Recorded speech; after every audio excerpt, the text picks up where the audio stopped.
नमस्कार, मैं हूं राजीव रंजन और आप देख रहे हैं जनादेश न्यूज। नालंदा में अपराधी बेखौफ होकर लगातार आपराधिक वारदातों को अंजाम दे रहा है। अपराधियों के द्वारा खुलेआम पुलिस प्रशासन को चुनौती दी जा रही है। एक बार फिर से अपराधियों ने बड़ी वारदात को अंजाम दिया है और नालंदा जिले के अंतर्राष्ट्रीय पर्यटन स्थल राजगीर में एक युवा व्यवसायी की गोली मारकर हत्या कर दी गई है। दरअसल राजगीर थाना क्षेत्र अंतर्गत नई पोखर गांव के समीप सोमवार की रात्रि में एक करोड़पति युवा व्यवसायी की गोली मारकर हत्या कर दी गई। इतना ही नहीं, अपराधियों ने उनकी हत्या करने के बाद साक्ष्य छुपाने के उद्देश्य से युवा व्यवसायी के डेड बॉडी को कुएं में फेंक दिया।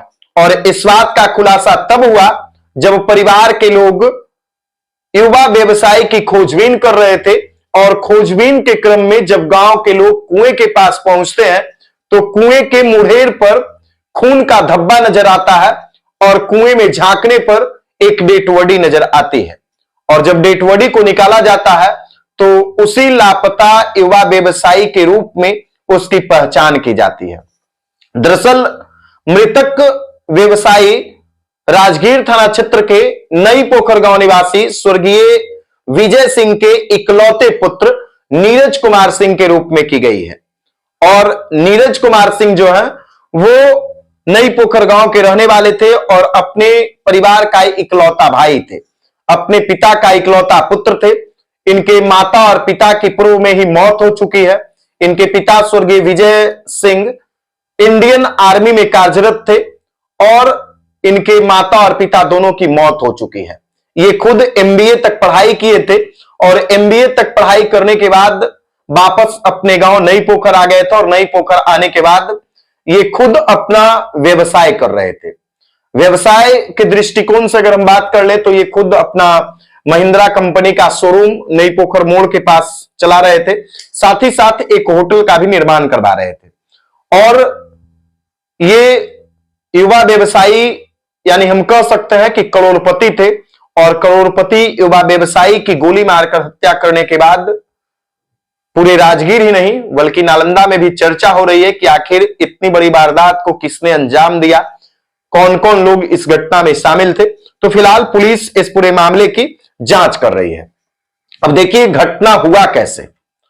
नीरज कुमार सिंह 17 मार्च 2025 यानी कि सोमवार की संध्या में अपने कुछ दोस्तों के साथ गांव में ही शाम में भूंजा खा रहे थे।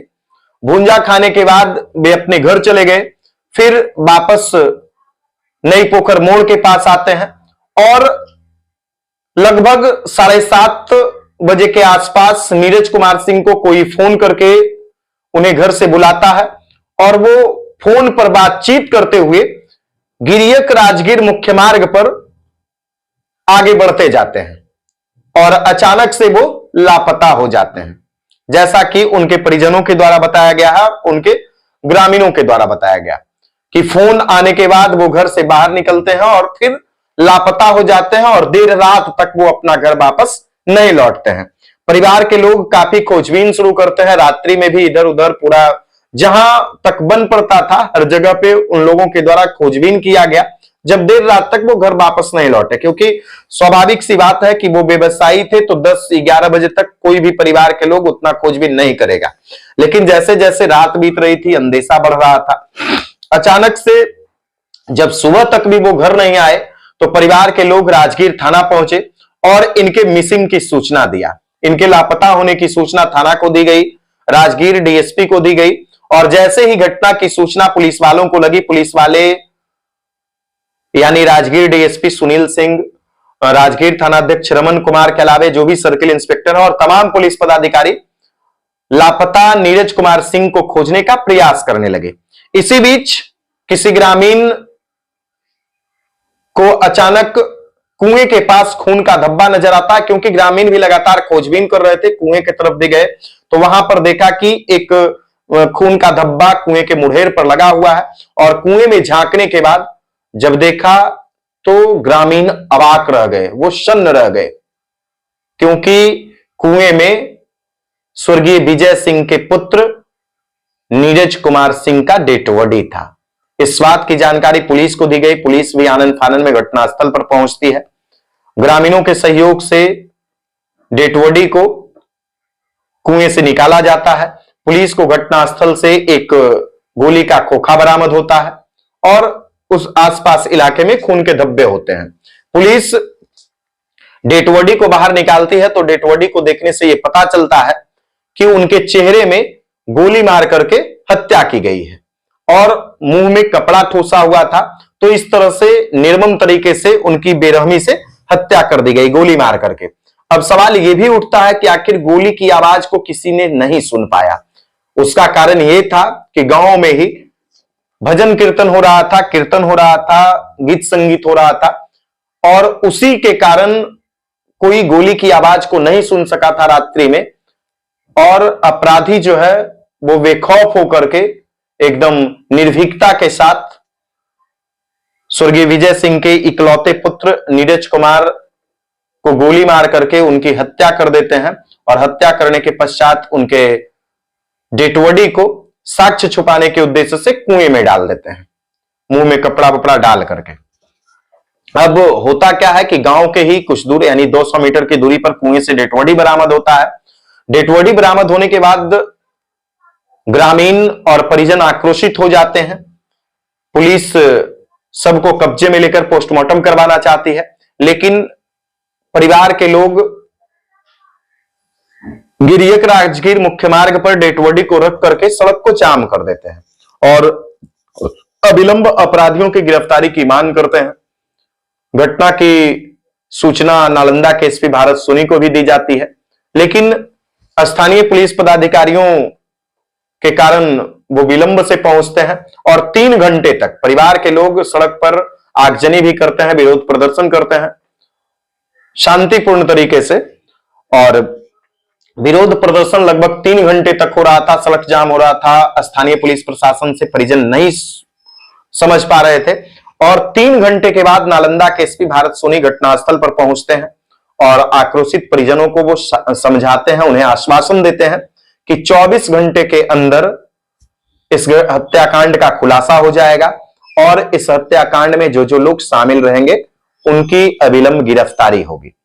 तो जैसे ही पुलिस को इस बात की जानकारी लगी, पुलिस की पूरी टीम वहां पहुंच गई, एफएसएल की टीम, डीआईयू की टीम और जो भी टेक्निकल टीम पुलिस की होती है, तमाम टीमें घटनास्थल पर पहुंच करके साक्ष्य का संकलन करती है और साक्ष्य संकलन करने के साथ साथ जो भी आसूचना तंत्र है, साथ ही साथ जो भी टेक्निकल वर्क है, मोबाइल डंपिंग के अलावा अन्य चीजें, तमाम चीजों पर पुलिस वर्क करती है कि अविलंब इस हत्याकांड का उद्भेदन हो सके, क्योंकि एक करोड़पति युवा व्यवसायी के हत्याकांड का मामला है और यह तो स्वाभाविक है कि जिसने भी इस हत्याकांड को अंजाम दिया है वो नीरज को भली भांति जानते हैं, अच्छी तरह से उन्हें जानते पहचानते हैं और उन्हीं के द्वारा इस तरह से इस वारदात को अंजाम दिया गया है।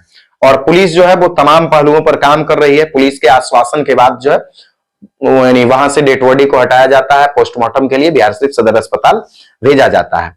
अब देखिए जो इस हत्याकांड के पीछे का पारिवारिक बैकग्राउंड है वो भी हम आपको बता देते हैं। सबसे खास बात तो यह है कि मृतक का 30 अप्रैल को शादी होने वाला था, यानी वो दुल्हा बनने वाले थे और 24 मार्च को तिलक समारोह था और तिलक की तैयारी भी चल रही थी। तिलक की तैयारी को लेकर के परिवार के लोग में काफी उत्सुकता थी। परिवार के लोग पूरे तिलक समारोह की तैयारी कर रहे थे, बारात जाने वाली थी और अचानक घर के इकलौते बेटे की मौत होने के बाद पूरे परिवार और ग्रामीणों में मातम छा गया। पूरे परिवार एकदम यानी नर्वस हो गए। उसके साथ ही ये एमबीए किए हुए थे और एमबीए करने के बाद अपने राजगीर में ही व्यवसाय कर रहे थे, महिंद्रा कंपनी का शोरूम चला रहे थे, साथ ही साथ ये होटल का भी निर्माण करवा रहे थे। और मृतक नीरज कुमार सिंह जो है, इनके पिता स्वर्गीय विजय सिंह, 6 भाई थे और 6 भाई में 5 भाइयों की मौत हो चुकी है। एक भाई अजय सिंह अभी जीवित है और मृतक जो है वो इकलौता भाई थे। साथ ही साथ इनकी एक विवाहिता बहन खुशबू कुमारी है जो नवादा जिले में यानी उनका विवाह हुआ है, नवादा जिले की वो बहू है। तो उनकी भी शादी हो चुकी थी। अब हर लोग इस घटना के पीछे का कारण जानना चाह रहे हैं कि आखिर क्या कारण रहा होगा, क्योंकि हत्याकांड के कारणों पर अभी भी सस्पेंस बरकरार है कि किस कारण से करोड़पति युवा व्यवसायी की हत्या की गई। तो देखिए, जनादेश न्यूज नेटवर्क और मैं जिस हद तक कारण को बता रहा हूं, संभवतः पुलिस भी इन्हीं एंगलों पर जांच कर रही है। तो पहला कारण तो यह हो सकता है कि संपत्ति का विवाद, क्योंकि ये इकलौते बेटे थे। इकलौते बेटे के अलावे गांव की जो प्रॉपर्टी है उसकी कीमत करोड़ों करोड़ में है और लगभग 10 बीघा जमीन इन लोगों के पास है। तो कहीं ना कहीं संपत्ति विवाद का भी मामला सामने आ सकता है, क्योंकि पूर्व के अगर विवाद को जोड़ा जाए तो बहुत वो भी हम अगले वीडियो में आपको बताएंगे। तो पहला एंगल संपत्ति विवाद का हो सकता है। दूसरा विवाद जो है वो पैसे का लेन देन का हो सकता है, यानी प्रॉपर्टी डीलिंग का, जैसे कि जमीन खरीद बिक्री या फिर कोई अन्य मामला, पैसे लेन देन का कुछ विवाद हो सकता है।